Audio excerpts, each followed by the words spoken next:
I was called to diagnose this car crank no start. This Ford Explorer, and when I entered the car, the first thing I saw was the gear lever.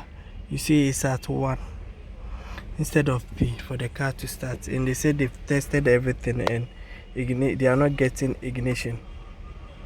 They are not getting power, or they are not getting spark to start the car. So now what I'll do is I'll scan the whole system and see what is actually wrong with the vehicle for the Explorer Sports.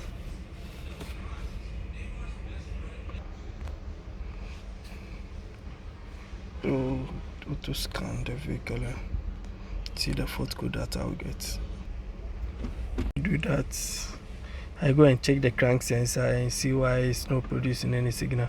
Before I do that, you can see the gear command is at 1 and it's also at 1 here. So the gear command is at 1. I'll watch that one also and go and check why the crank sensor maybe it's not generating any power.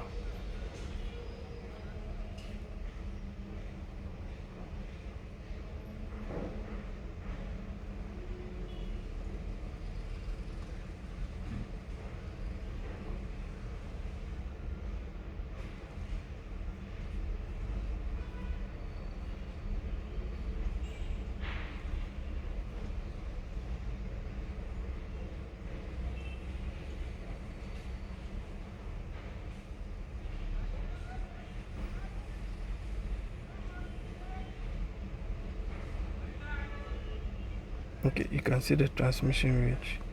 Okay, it's written pack, so that means it's at pack. That's why the car is able to crank. So what I'll do now is I'll check the crank sensor. Okay, so now after several hours of diagnosing, you can see I've come to locate the crank sensor, and this is the crank sensor, and you can see the wiring has been twisted. So you can see from here that has been twisted. So what I'll do now is I'll separate it and start the vehicle and see the crank sensor wire has been twisted, which is causing the crank no start. So I'll twist it back and separate it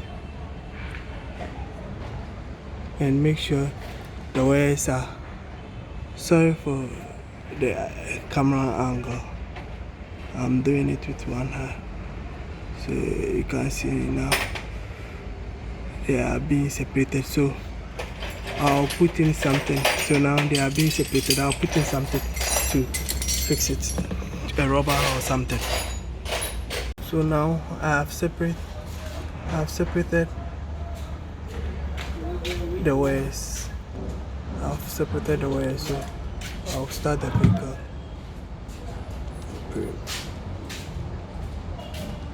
After placing the rubber in it, now when I crank, you can see that the RPM is moving, and now the engine is a replacement engine, so I think they will go for a new engine because it's not able to start. Now I'm having